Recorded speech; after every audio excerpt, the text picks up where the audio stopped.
for tuning into Moms. So I'll get started. If this is your first time with us, this is our lovely council. And now that I see Peter's face on the screen, Peter, would you like to tell us what event is happening next week? Yeah, absolutely. I also just kind of at the last second added a little slide too, Oh, but it's not an important slide. But okay, so I'm just gonna so next week we have a really exciting event. It's not like our normal events, like kind of like as much business oriented, but we're actually having the International Exchange Education Exchange. Let's see. Oh my God, it's a long name. It's IEEC. But basically, they handle all of they're an organization that deals with studying abroad. So we're going to have a whole panel of people. I believe 3 people are going to come on, and they're going to talk about their experiences studying abroad. And it's going to be really cool because they're going to talk about like how they finance themselves, how they were able to like kind of live apart from their family in a foreign place and kind of become like attuned to that culture. And I think it should be really interesting. And especially if you guys are interested in studying abroad at any point, I think it would be a really great informational session just to hear from people who've directly experienced it. So that it'll be kind of like a Q&A session too. So feel free to ask any of the speakers any questions if you decide to hop onto that event. But it will be at our same time on Thursday, May 6th at 6 p.m. So I hope to see you all there. thank you, Peter. Of course. So just to recap, MOBS serves the SFSU community and brings members opportunities for career and professional development. We are looking for new council members for next school year. And all you need to be is enthusiastic and passionate about MOBS and its future, be able to work and coordinate within a team, and have a willingness to learn, being open to try new ideas and be self-motivated. You can gain leadership skills, networking skills, teamwork skills, and event execution skills. And it really feels like it prepared me to just be ready for the workplace. And I highly recommend it. So we're accepting applications or interviews. If you're interested, just email as mobssfsu@gmail.com or message any one of our council members if you have any questions. Being in MOBS, you also get a certificate, and I think this is really cool to put on your LinkedIn profile. We're also having our management graduation celebration, so please join if you're a management major. Without further ado, we're here with Norman Carranza, learning how to be successful in business management. Norman has extensive experience in business in finance and accounting and business management. And I'll let him tell you guys more about his story. I'll stop sharing now. Norman, take it away. Thank you. Thank you very much, Isla. Let me start this here. All right. Thank you very much. And hello, everyone. Thank you for joining us for tonight's workshop. And thank you, Isla, for giving me the chance to facilitate tonight's event. I am super excited to be here. SFSU is my alma mater. So I am thrilled to be back, even if it's just in virtual form. So let's get started. So here's our agenda for today. I will give you a brief overview of my journey in business and in the business and management world that of course keeps changing, and even more so during COVID-19. And of course that will continue to be the case past COVID-19, and we will get there even though it doesn't feel like it. We will go over just my experience and area of expertise. And I understand that you've had other workshops where you learned to network and how to land that great job post graduation. So, what I would like to do today is share with all of you just my experience in business and management, and hope that I'll give you a chance to ask questions with the hope that you will be able to get some tools or identify a way to get tools so that you can have a very successful management careers. With that in mind, I will share also an overview of 3 books that help me stay on track and continuously deliver results for different organizations, either at private companies where I work or through my consulting engagements. Um, and the last thing is, of course, I will leave time for questions and answers, but I would like this session to be interactive. So if you have any questions along the way, please feel free to unmute yourself and ask questions during the presentation. That's totally okay with me. Or you can add them to the chat, and one of our co-hosts could actually read that for us. But please ask as many questions as you like.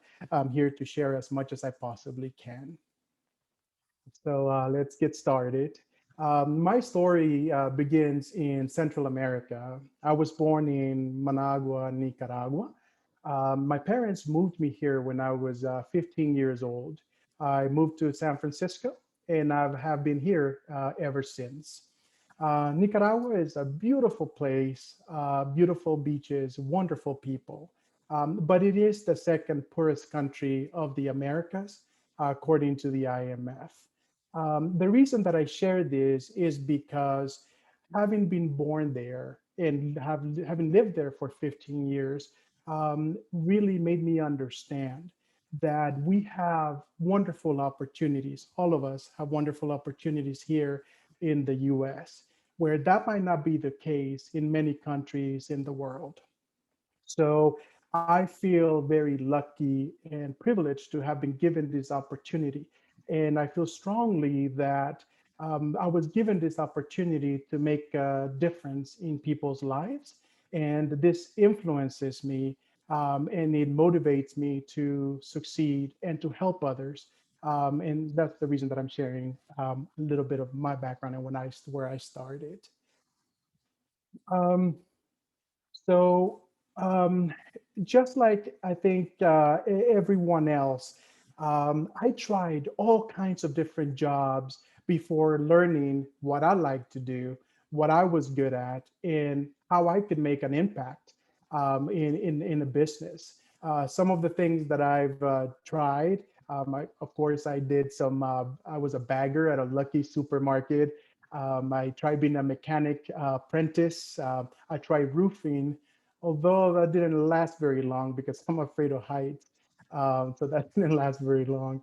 But I did a bunch of other things. I tried welding. I was a baker, a pizza delivery driver. And finally, in the early 90s, I landed an office assistant job. And that's where I discovered business, and I was automatically hooked. Back then and throughout my life, numbers have actually come pretty easy to me. So math was my favorite subject, and numbers were really, really easy to me. So at that time, I didn't really know much about accounting. So I thought numbers, accounting, let me give that a try, explore that career, see how it goes.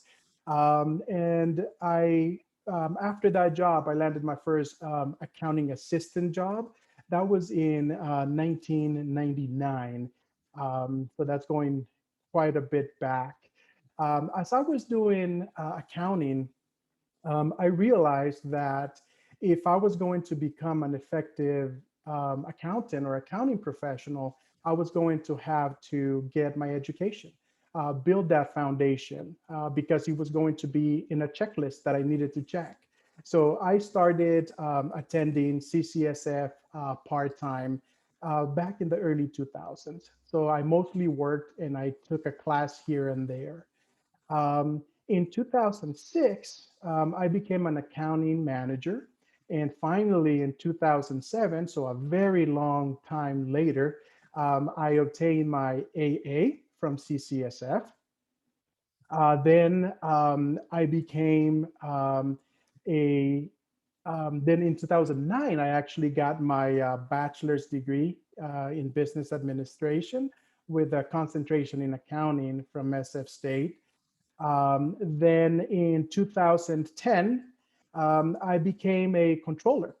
But after doing that job for some time, I understood that I wanted to be more. I wanted more than just being responsible for financial reporting, audits, and internal controls. I wanted to be able to influence change and lead organizations to sustainable growth. So that meant I had to go back to school for an MBA because, again, I needed to have that foundation. I had great mentors and I had great people supporting me, but I felt that I needed that foundation to really provide a good service to people and be the best that I could be at that. Um, in 2013, my goal of becoming a CFO became a reality. I also became a board member at that point. My first task was a financial turnaround, a successful financial turnaround for a company in San Francisco. And they had a multinational company with subsidiaries in different parts of Asia.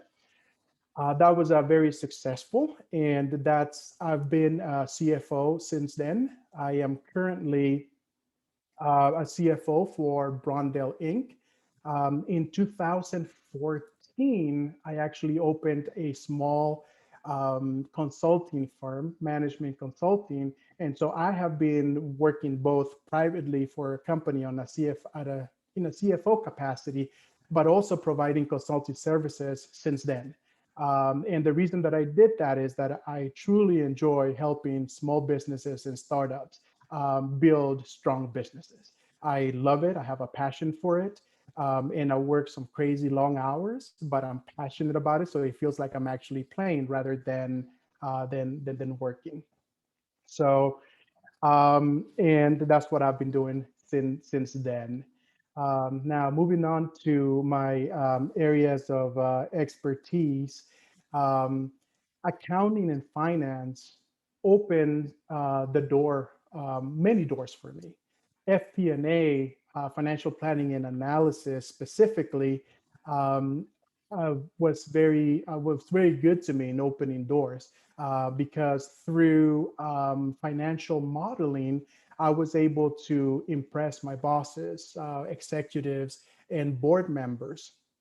And it wasn't just about impressing them. I was actually creating value for the company where I was bringing in different variables and things that might affect the business and incorporating that into the data that the business produced so that we could model what might happen in the near future.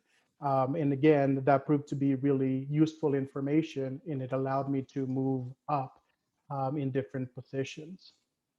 Um, I have 8+ years as a senior manager in the C-suite, as I mentioned earlier, and I love working with new businesses and peeling back all of the layers and understanding who the people are behind the business, what the business stands for, what they currently do, what they excel at, what they are not so great at, and then putting together a business strategy for where they want to go. After putting together that business strategy, it's all about executing it. Um, and part of peeling that onion is performing organizational structure analysis so that you can understand what is driving success and in some cases, the lack thereof. And after that, the fun part begins where you build new structures or you restructure an existing business and you build a sustainable business model for them. Sometimes I help businesses that have been around for quite some time, but they have reached a plateau or they're stale now, or they've seen their revenues decrease. And so that is the things that I identify in these organizational structure analysis. And so I wanted to share where I have found success personally in the industries of manufacturing, e-commerce, construction, youth sports, and of course, consulting. I found that my sweet spot, and this is important, I think, for all of you who want to have your own business, is you really need to understand what you want and what customer base you want to have. Who do you want to serve specifically? So for me, it has been small companies up to $100 million in revenues. The ownership for me, what has worked is privately held or VC owned or backed. And I tested the waters in public accounting, oil and gas, and I learned really quickly those were not the places for me. For oil and gas, I had a very brief stay at Chevron Corporation in the controller's office. The big was, I think, about 6,000 employees in the San Ramon office, and it was so impersonal to me that I had culture shock, and I didn't really like it. I really appreciated the relationships and the connections that I built in small company environments. Um, so some of the things that have helped me succeed. The first one is being genuine. I think that you've all probably heard in different workshops or talking with different people that being a genuine leader or person is really important in business. I think that that is absolutely true. It is really hard to try to be someone you're not. So if the first thing that you got to do is you have to be yourself. And so if you're going to work with a client or with a company, it needs to fit your culture and it needs to fit your values, because then you can be yourself. You're going to come across as genuine, and you're going to be very successful in that company or with that client. Another thing that has been fruitful for me is being helpful. It might seem like not a big deal, but if you are seen as helpful, you become the go-to person. Where I've worked in different companies where people from other departments wanted to move into my department because they liked how I coach, how I mentor, and I try to develop people. How I always try to help, not just because of how it might look, but I genuinely just really wanted to help. And it attracts people. You become a magnet for everybody else. And then if you don't have an official title of leadership, being helpful gives you that unofficial title of influencer, of an actual leader without having the official title, which many times management and executives spot, and they select you because they know that you have that potential. That's what happened with me. The next thing is prioritizing organizational goals. And this one, again, should be, it might seem like something that is really straightforward, but you would be surprised how many managers and executives I've encountered in my 20 plus year career that were more interested in their individual goals, their team's goals, how this was going to affect them, how their business decisions was going to affect them personally or their department, rather than the organization as a whole. And I think that if we all focused on organizational goals and what is best for the organization, because that is what will help everybody else, and everybody will benefit from that. If we did that, we would have a lot more successful and thriving companies. The next thing is leveraging technology. For 10 plus years, I've been reading, I've attended many workshops myself, seminars, and the trend has been that we need to leverage technology. We need to make sure that we automate, that we use artificial intelligence, machine learning in all of our different functional areas. And finance has not been an exception to that. So for a very long time, I have been doing just that. As an example of leveraging technology at the current company, Brundell, I needed to automate parts of our accounts receivable. So we deal with a lot of big box retailers, Costco, Lowe's, Home Depot, all of the big box retailers that you can think of. They're our clients and we sell through them.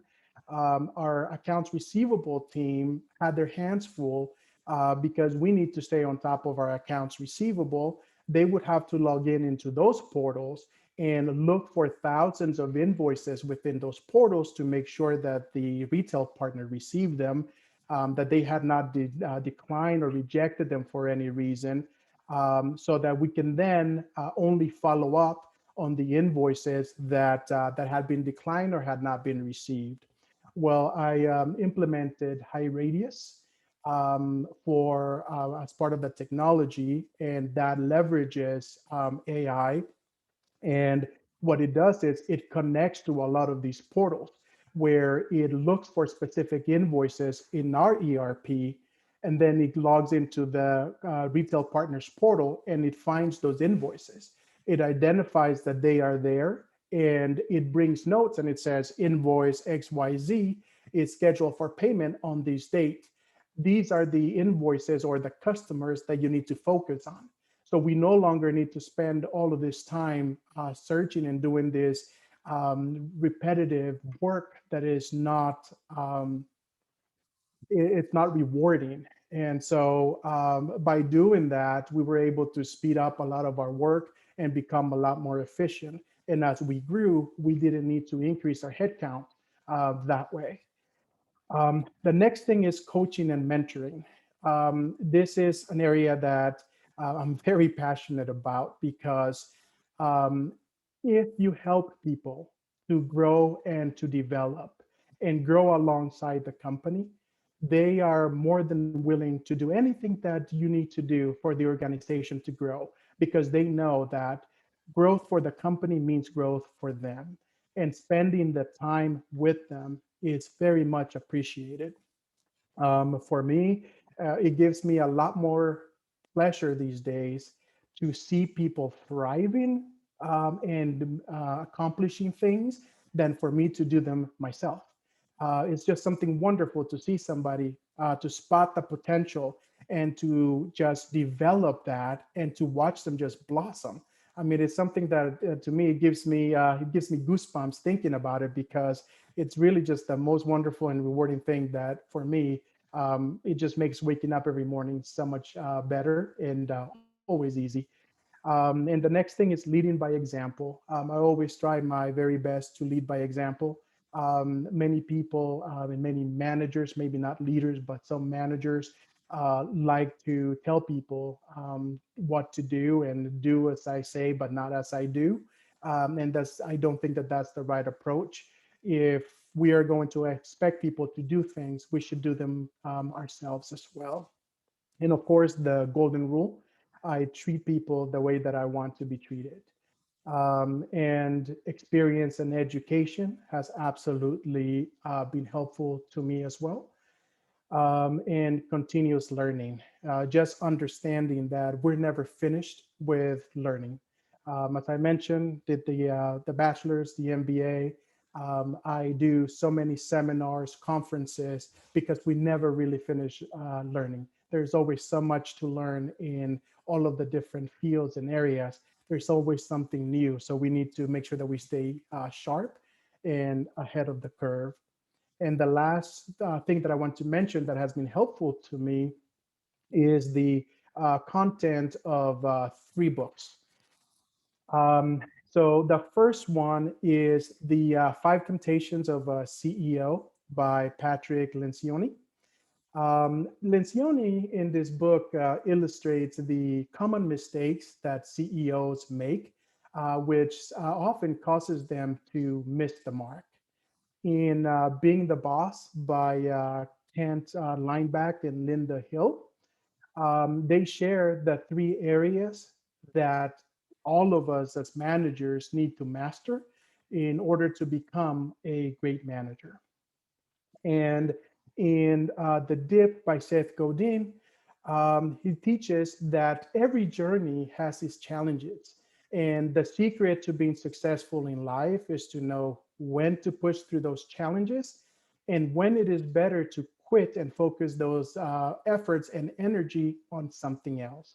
And the main idea in that book is that life is too short for us to be mediocre. We should be the number one in everything that we do. And if we are going to be mediocre, we should focus our energy on something where we're going to be to excel at and be the best that we can, because that's what we need to do to not do a disservice to ourselves or to other people. These 3 books have been very helpful to me to stay on track. And I just want to give you a brief overview of what these books, the topics that they touch on, and how I can relate that to different parts of my job and or the different roles that I've had. But before I do that, I wanted to stop for a second and ask if anybody has any questions on the first few slides. All right. Okay, so we'll move on. I have some questions Yeah, actually. absolutely. All right. So I was just wondering, in your position as CFO or when you're consulting, who do you typically work closely with? Like, is there specific departments and specific people that you work closely with to get your work done? Yeah. So, and it's a little bit different on a consulting role versus the CFO role within a company. So, I'll start with my CFO role in my current company, Brondell. Um, I typically work with department heads and other people in the senior management and just management team.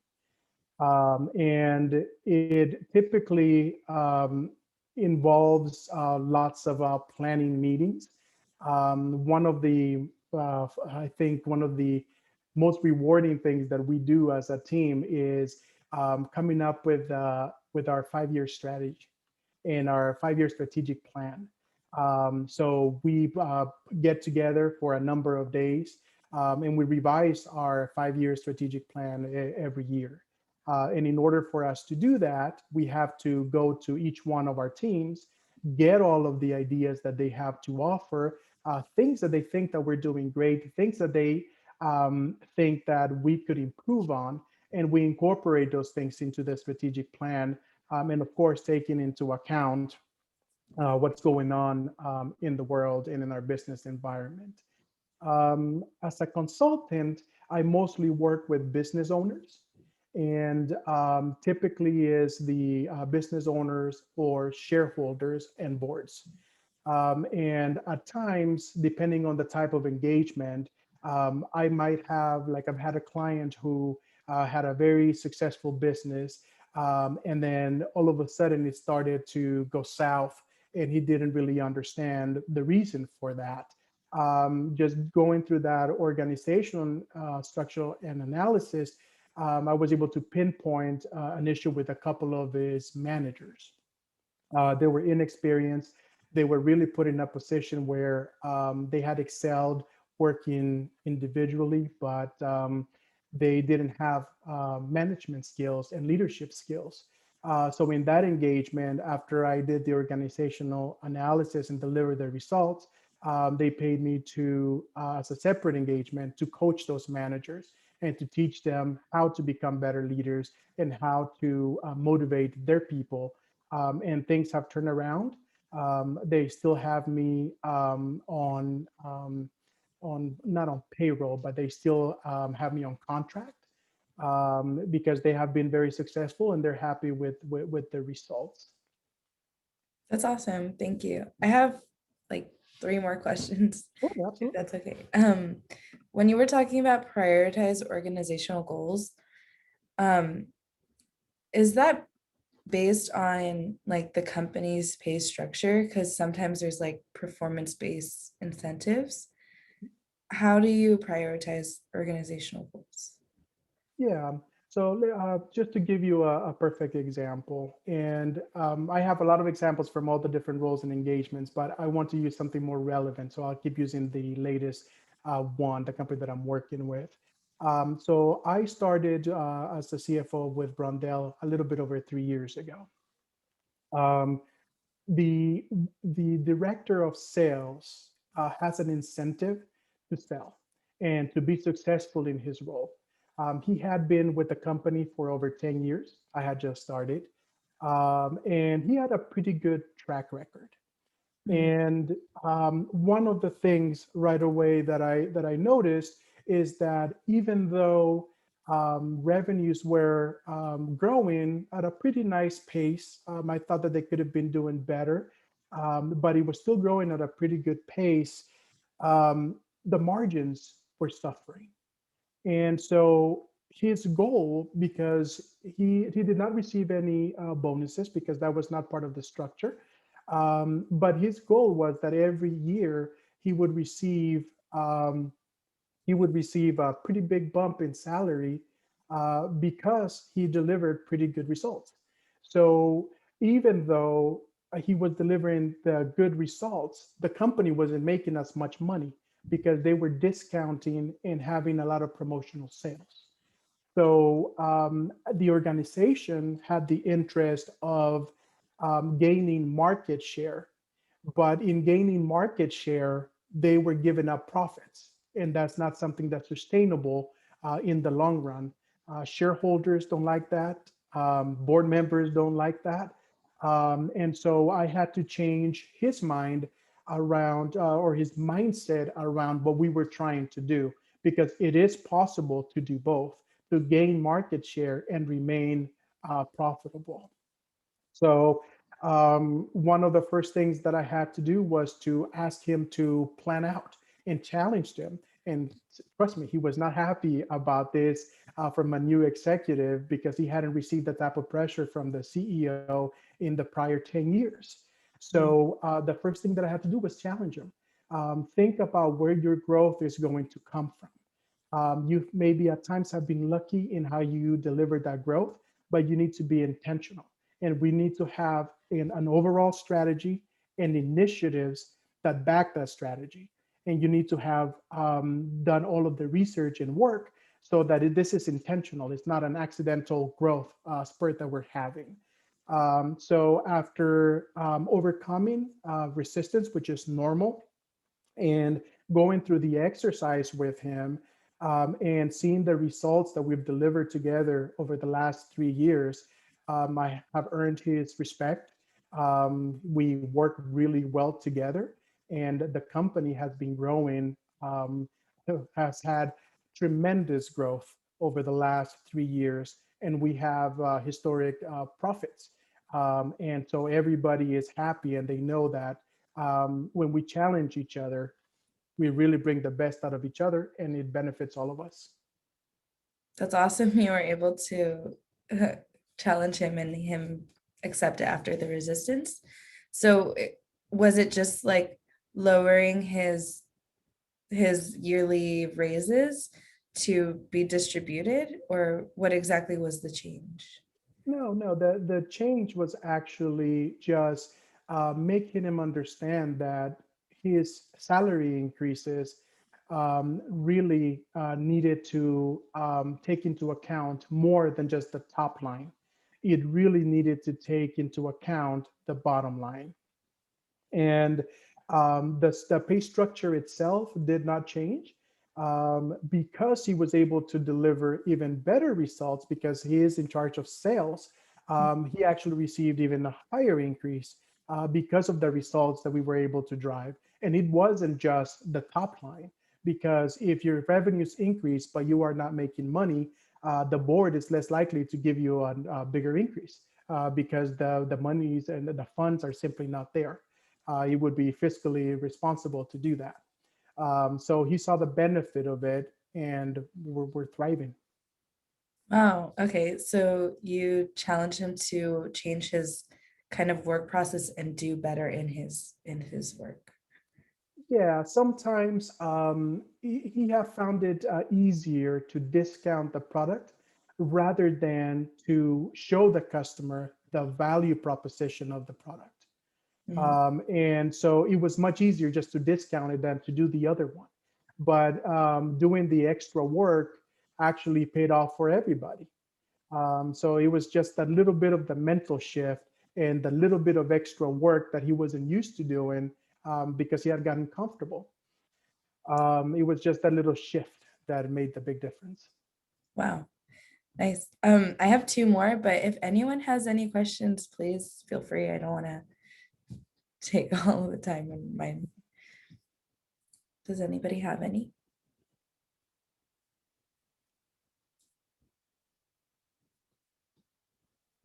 Okay, I hope you don't mind if I ask two more. No, not at all.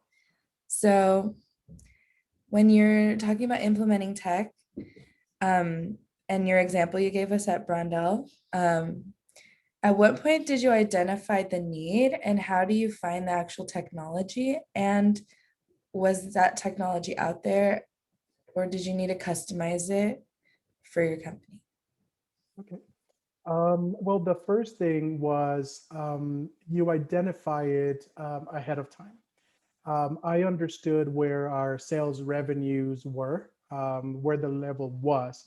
I understood the headcount that we had to support that level of revenue. I also had projections on revenue growth. And I knew because I could easily calculate how many more people we were going to need and how more complicated things were going to get as we grew.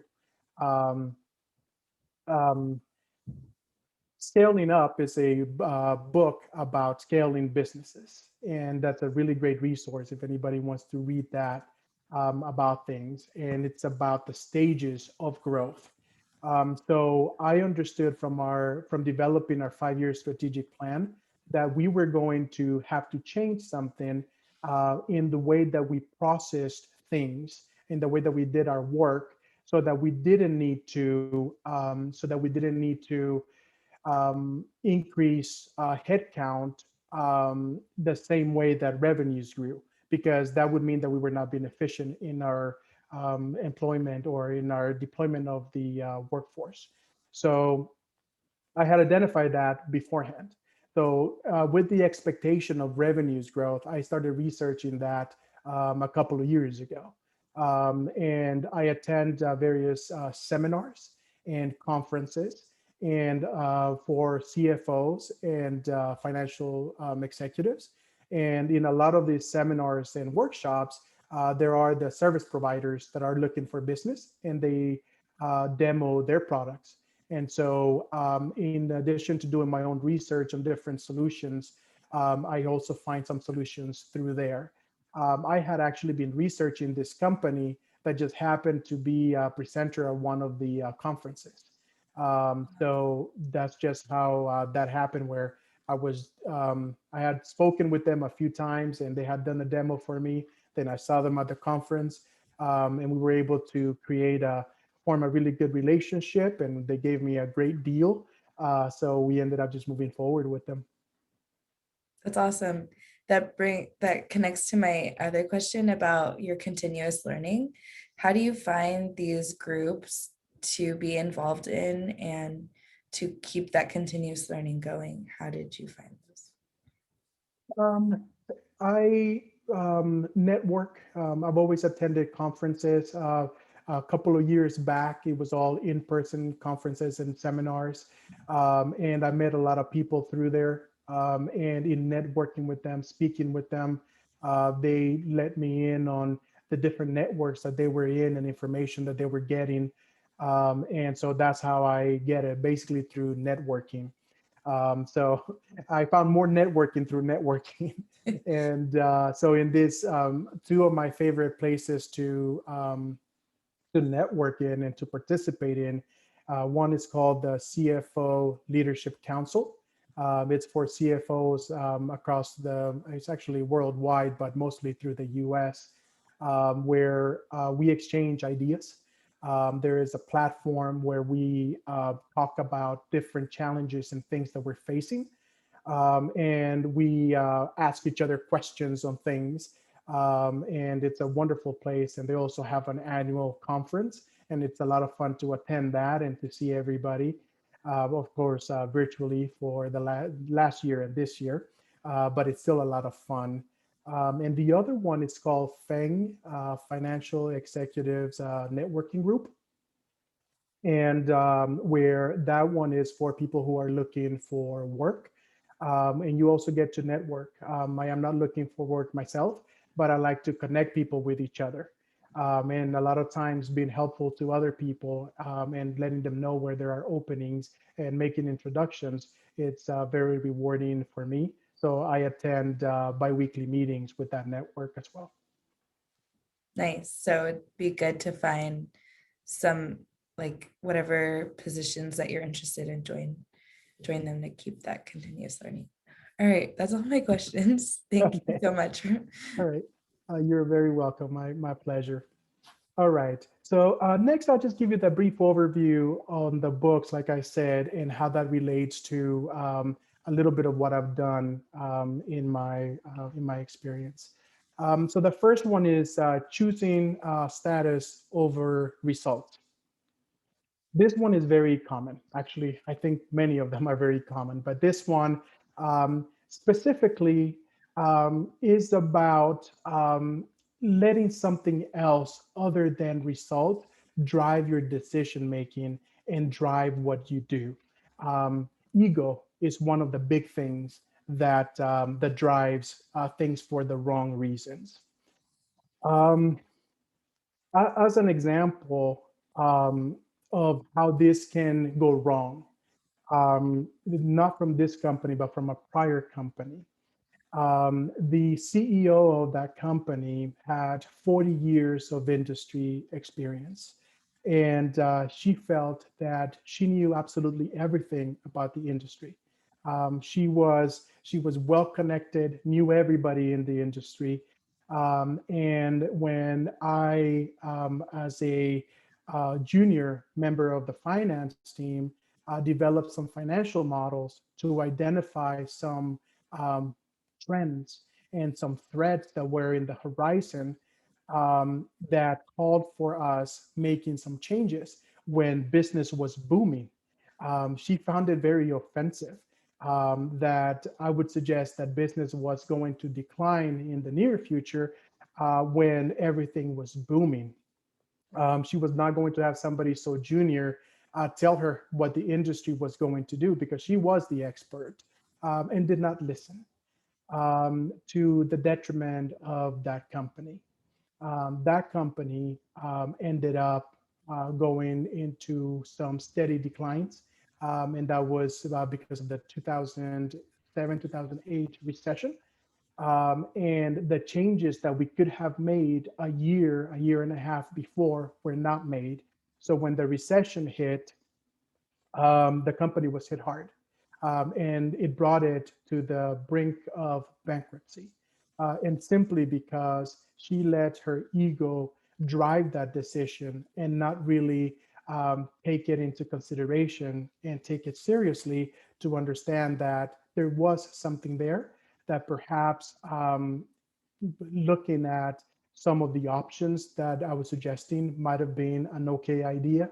But just because she was the expert, she did not take that advice.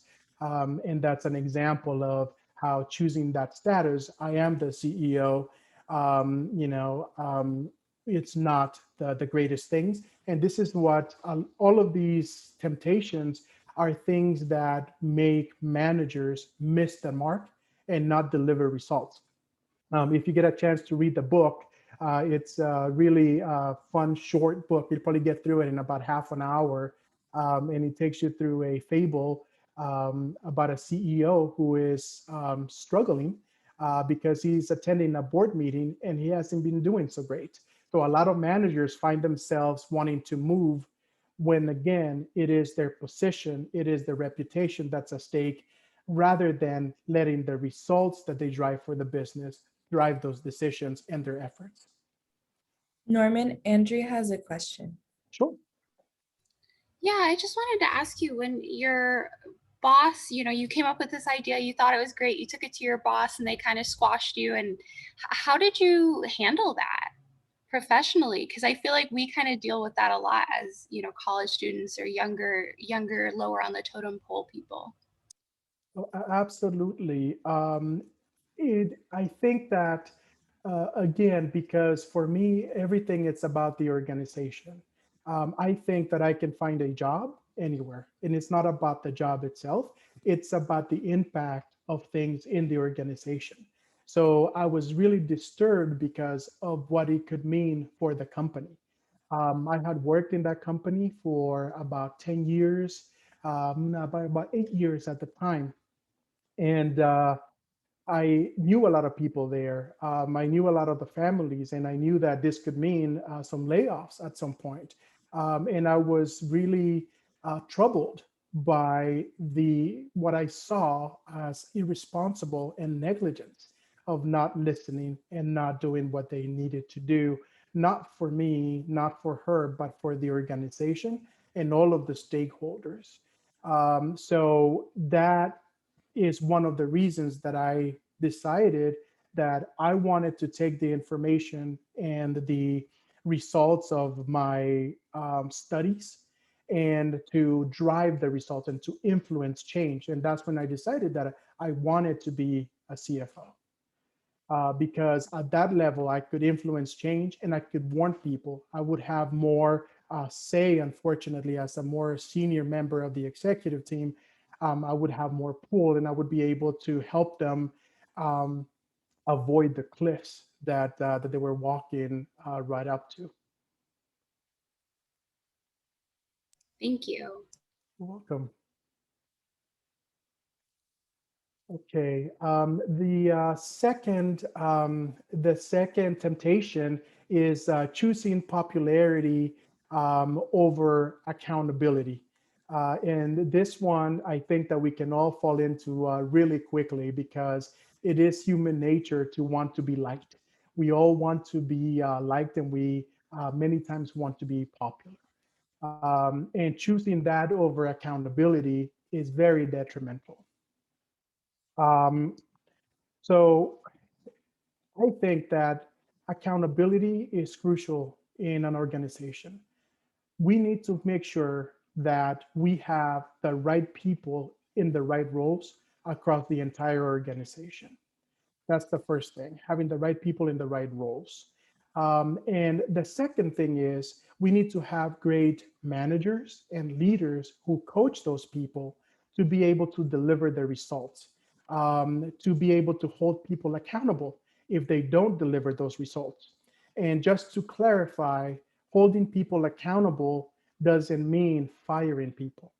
That should be the very last resort for you.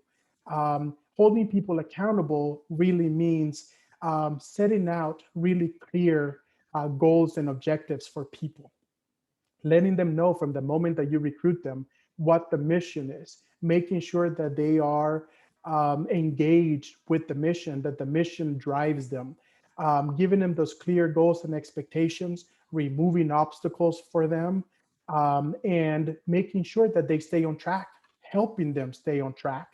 And the minute that you see them getting off track, getting them to refocus and helping them be successful. Now, if you have done all of that, but they're not successful and they're not heeding to your advice, then you need to remove them because they can become toxic for the organization. And the people who are giving it their all will see that their efforts are being valued because you are not just looking the other way when their colleagues don't do what they're supposed to. So we definitely need to hold people accountable to for things. Um, all right. Any questions on that? All right. So the next thing is choosing certainty over clarity.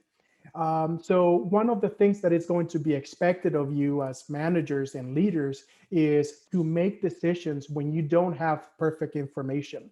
When you are a new manager, sometimes you don't want to be wrong and you want more information so that you can make the right decision.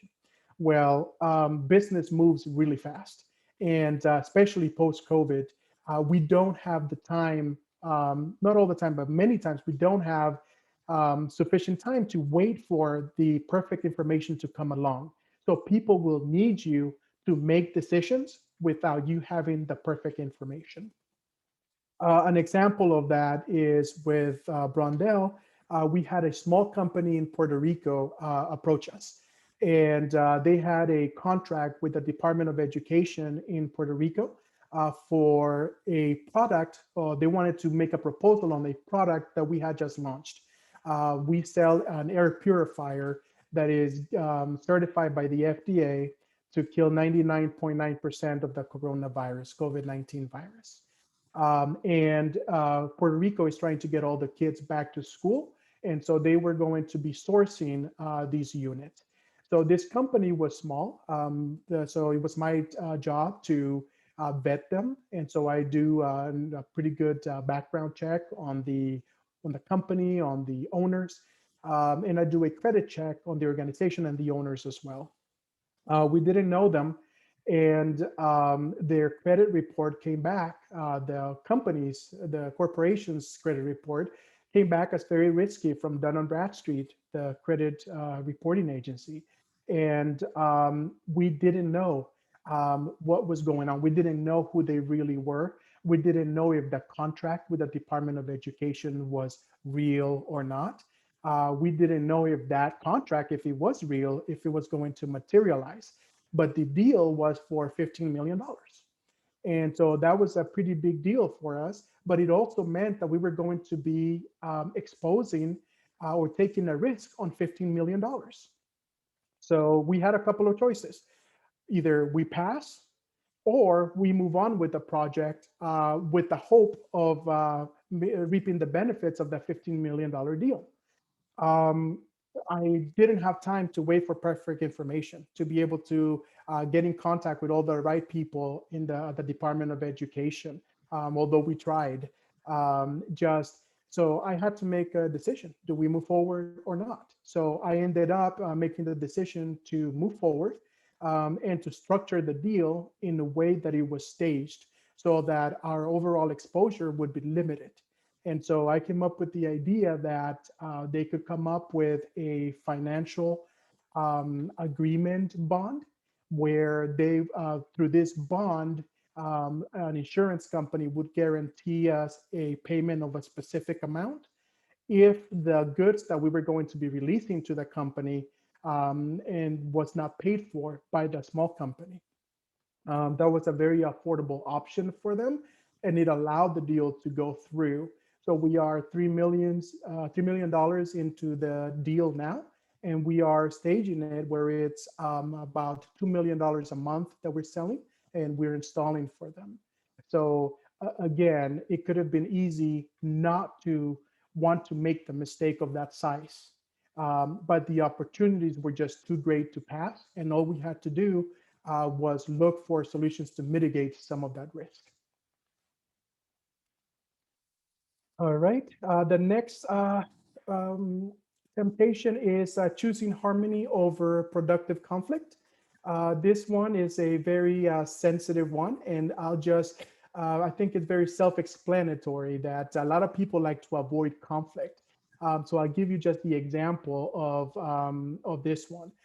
With my current CEO, we had launched a new brand because that brand was targeting a specific market segment. We had defined KPIs and objectives and goals for the initiative. That was driven by the CEO, who has a very strong personality and does not like to be challenged. I was fairly new. I was a year into the role at this time. And the initiative was coming in short. And I asked tough questions because that's my job. I had to ask the very tough questions because he started to move the goalpost. And that's not how you do business. If you're going to have goals, you need to make sure that you meet those goals. You don't just change the goals to meet whatever your achievement was or your performance was. And everybody in the room, I mean, there was a lot of tension. It was, in my opinion, I enjoy that tension because it means that we're having some really good discussions and we're bringing some important things to the table. Because if people are passionate about it, it's something good we're talking about. So people thought that I was going to be fired. Instead, the CEO, after going through my challenges and me explaining more what the challenges were about, we explored them. We identified that there were a couple of third-party service providers who were not delivering on their ad spend, and they were not delivering on the management of that ad spend. So we ended up pivoting and making some changes in the initiative itself. And last year, so a year and a half later, almost 2 years later, for 2020, that brand grew by more than 700% in 1 year. So having challenged them not only did not get me fired, but it actually got them to offer me a seat on the board, which is, and I earned his respect because he needed somebody to challenge him on that. So it's not always good to just avoid productive conflict. And the key there is productive. So, and the last temptation is choosing invulnerability over trust. We don't have all of the answers, and it's important for us not to pretend that we have all of the answers. Sometimes, if we don't have all of the answers, let's tell people that rather than trying to make things up. An example of that was during COVID-19. We didn't know, and I'll take you back so long now, 12, 14 months, where things started to shut down and people started to panic. You know, businesses are closing down. This might mean bankruptcy for many businesses. What does this mean? How long are we going to be shut down for? We didn't have all of the answers, but there was a lot of worry. So what I ended up doing was, because everybody expected the CEO and myself to lead them through this time of uncertainty, we got everybody together. We asked everybody to brainstorm beforehand and come up with their biggest doomsday scenarios that they can think of. What do you think? What do you fear the most? What do you think are the biggest things that could happen? What are the biggest threats? But at the same time, think about opportunities that we might have because of this that's happening in front of us. And we were able to sit down. We spent half a day in the middle of chaos. We spent half a day debunking all of these doomsday scenarios, understanding what real threats and new opportunities were for us, defining which ones were actionable versus non-actionable. Because if we couldn't do anything, we didn't want to waste any time or energy on those. But the ones that were real and actionable, we mitigated some of those risks and we took advantage of some of those opportunities. And but we let them know we don't have all of the answers. Let's figure this out together. We did, and last year the business doubled in revenues. And as I mentioned earlier, we delivered historic profits in the double digits, and so shareholders are happy. People are growing within the company, so they're also growing in compensation. So everybody is very happy with the results of things. I'll go quickly through the last two slides. And the next book is Being the Boss. I don't like that title. I don't like boss, but I do like the material of it. And so here, Manage Yourself deals with changes required in how you think of yourself, your role, and how you relate to others as a boss, and especially how you influence others.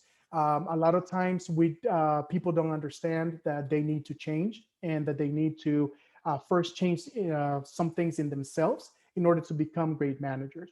That is very common in managers who have been managing for 10, 20, 30 years, and they think they know everything, but they many times don't have an idea that some of these people are actually really bad managers, and they've just always been bad managers and never completed their journey to becoming great managers. So the next thing is manage your network. This one is the need to work effectively in political environments without becoming enmeshed in or controlled by those political environments. And one thing I want to point out is that this is an icky area for a lot of people where they go, I don't want anything to do with politics. Well, I'm sorry to tell you that every time you have people that get together, there is always a political environment aspect to it. So whether you want to play in that political environment or not, you are in it. So it's just a matter of whether you're going to be effective working in that environment or you're going to be ineffective. And in order for you to become a great manager, you need to learn how to work effectively in there. The last thing is managing your team. Team is about building a high performance team that is more than the sum of the individuals. So as we know, we can have a group of people and call it a team, but it doesn't necessarily mean that it's a team. We really need to have a common goal, something that drives us all toward one common purpose. And that's when you are able to get people excited and motivated by a common goal and by an objective, that's when you accomplish great things because you're helping each other. You're helping your direct reports are helping you, but most importantly, they're helping each other. And that's really when you have a great environment that's collaborative where people can thrive. I reward that in all of the teams that I manage and in the organizations. I foster that in all of the organizations, and I make sure that we have that type of culture. And on the last book, so sorry for going fast here at the end, is The Dip. It's in a very quick read. He explains that, like I said, that every journey in life, a job, a sport, a friendship, they all face challenges along the way.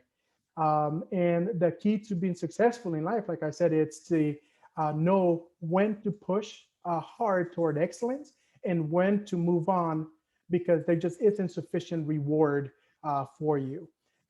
So the way that I use this is how was I able to identify that my job, which everybody viewed as a wonderful job at the Chevron Corporation, that it wasn't the right thing for me. And it wasn't the right fit for me because what I had to do to be excellent in that job was going to mean sacrificing things that were that were valuable to me. Uh, life work balance, being there for my family. And so the effort I was going to put in was going to sacrifice too much for what I believe in and for my values. So I quickly knew that I had to let that go. And it's not easy. My mentor, who I love, thought that I was crazy for leaving that job. But then after a while, in explaining things, he understood. But only you know what is best for you. And I think that this book gives us a few tools for all three different books give us tools for being successful in different roles and in management. So with that, I'd like to open it up for any more questions or discussions that a discussion that you might want to have.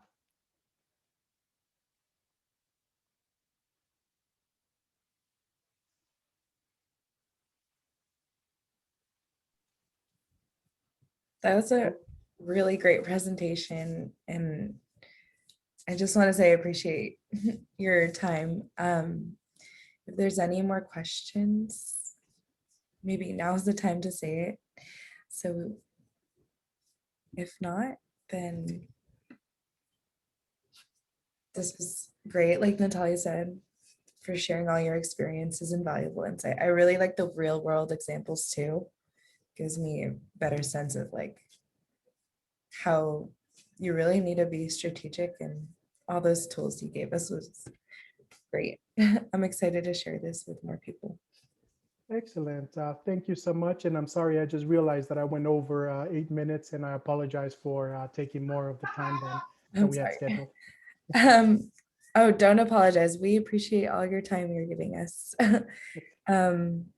I guess that is a wrap. People are saying thank you in our chat. So thank you so much for being with us at MOBS, and hope to stay in touch. Yep. I'll If stop anybody recording. would like to stay in touch, or if I can provide any advice to any of you, feel free to reach out to me on LinkedIn.